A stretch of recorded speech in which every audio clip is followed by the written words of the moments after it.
Eu vou fazer o uso da palavra, passar aqui para a mesa para as considerações finais. Vou começar aqui da direita para a esquerda.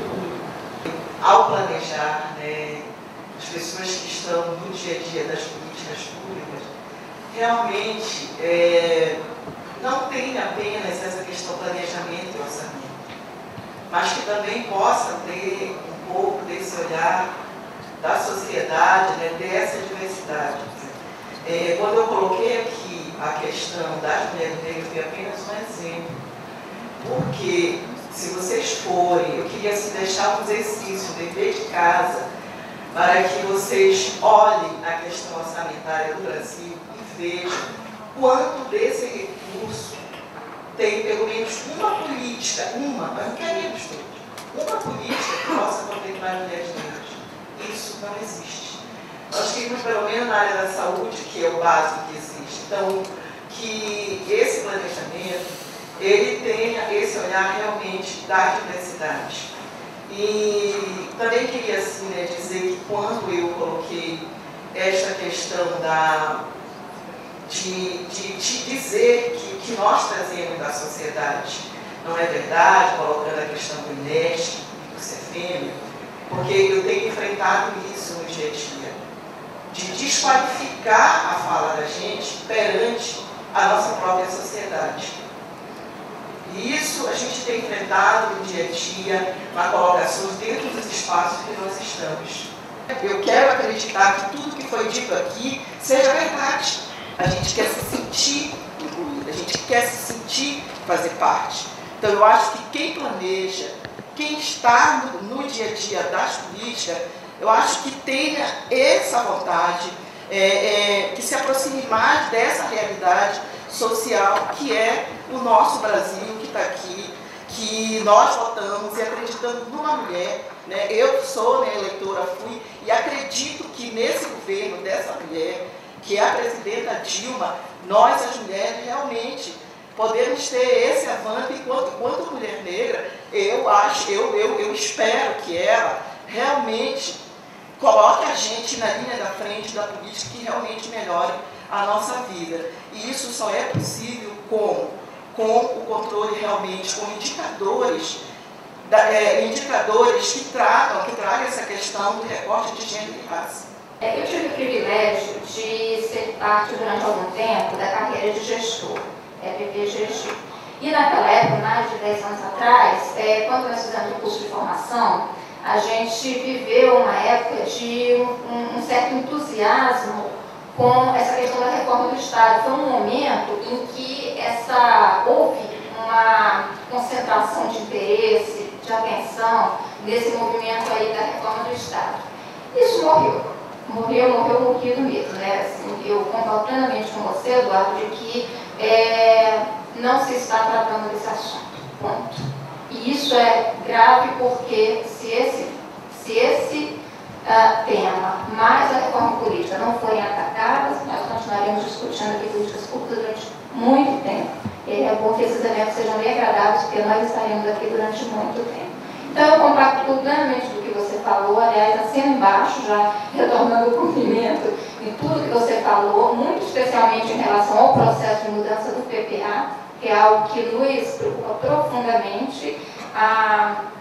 Eu costumava entrar em sala de aula e ensinar marco lógico para os alunos, mostrar qual que era a lógica disso, depois mostrar o PPA e eles enxergavam a lógica, enxergavam o marco lógico aplicado na prática.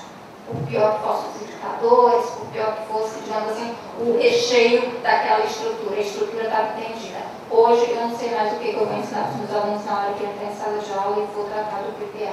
Essa é uma preocupação, mas enfim, eu também concedo um espaço aí para uma certa resistência que a gente tem às mudanças, então me coloco, digamos assim, aberta para enxergar as inovações que porventura esse novo modelo venha a trazer e principalmente fomentar aí o processo de revisão constante disso, se for o caso, modificações do próprio modelo que está sendo tentado agora. O que me preocupa em relação a, quando eu coloquei, essa questão da reforma do Estado. É que esse movimento todo agora de mudança de planejamento, mudança em alguns elementos aí do orçamento, ele é um modelo que vem, ele resulta de um esforço sim, de melhoria dos processos, e aí quando eu coloquei que o processo de reforma do Estado propriamente dito está morto, porém a gente vê em algumas janelinhas aqui no Ministério alguns esforços dos nossos colegas analistas de planejamento e orçamento, gestores, que precisam ser reconhecidas algumas faíscas aí tentando dar oxigênio ao paciente. Foi isso que eu me referi, até para ser elegante. Mas o problema é que existe toda uma lógica colocada aí no governo em que, quando o processo de inovação ocorre, e isso que a gente está discutindo hoje aqui é paradigmático para mim, quando ele ocorre de forma tutelada, muito tutelada, ao invés de estabelecer uma lógica em que cada órgão desses espalhado por aí se transforma em um laboratório de inovações emancipadas, digamos assim. Todo mundo pensando como é que se inova. Não é isso que está acontecendo. A gente vê ali uma cabeça pensando, estabelecendo um modelo e jogando, digamos assim, para os outros implementarem. E aí as pessoas recebem aquilo sem saber direito e sem se apropriarem propriamente daquilo. E aí, quando eu entrava em sala de aula e perguntava para os meus alunos, por exemplo, que são servidores, por que o seguinte plano era uma base ruim, muitas vezes eu recebi depoimentos do seguinte tipo: o gerente de programa, que é meu chefe, ele tem uma agenda maluca, ele não dá conta de tudo, então ele me passa a senha e eu vou lá e alimento o sistema. Só que eu nunca tive capacitação nisso, nunca tive treinamento, não sei direito, não sei onde estão as informações, mas eu tenho que botar a coisa lá porque o povo do planejamento quer. E aí o que a gente verifica é o seguinte: do momento anterior para o momento atual, o que mudou na lógica de engajamento desses gestores aí explanada agora, para que agora a alimentação do CIOP seja melhor do que foi a alimentação do ciclo do ano passado? Algumas sugestões a gente pode já até deixar, por exemplo, o ciclano nunca foi colocado na rua, e então a base era ruim, continuava sendo ruim porque estava escondida, né? Então, uma sugestão que eu faço é que se coloque logo o bloco do CIOP na rua, porque pelo menos é um incentivo aí a que o gestor faça digamos, uma alimentação um pouco mais cuidadosa dessa base de dados. Mas o ponto fundamental aqui é que a lógica de gestão de políticas públicas continua intocada e ela é ruim.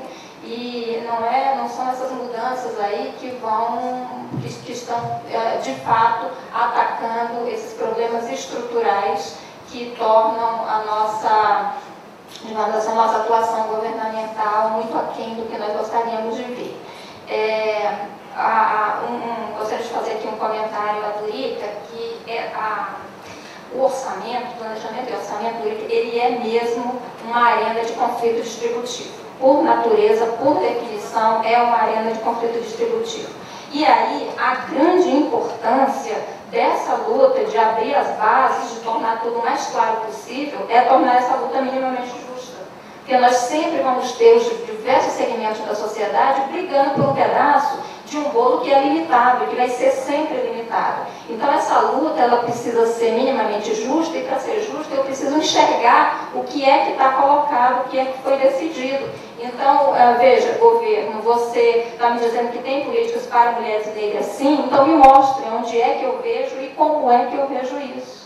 Na hora que eu conseguir ver, eu vou conseguir participar de forma qualificada dessa discussão, dessa briga, e aí tem-se a esperança de que, pelo debate intersubjetivo, a gente consiga chegar num processo decisório de maior qualidade, né? Essa é, digamos assim, a nossa esperança e a nossa luta. E no mais, eu gostaria muito de agradecer pelo convite, me colocar à disposição aí para continuar esse debate. Nós temos coisas importantíssimas aí a discutir, e principalmente processos importantes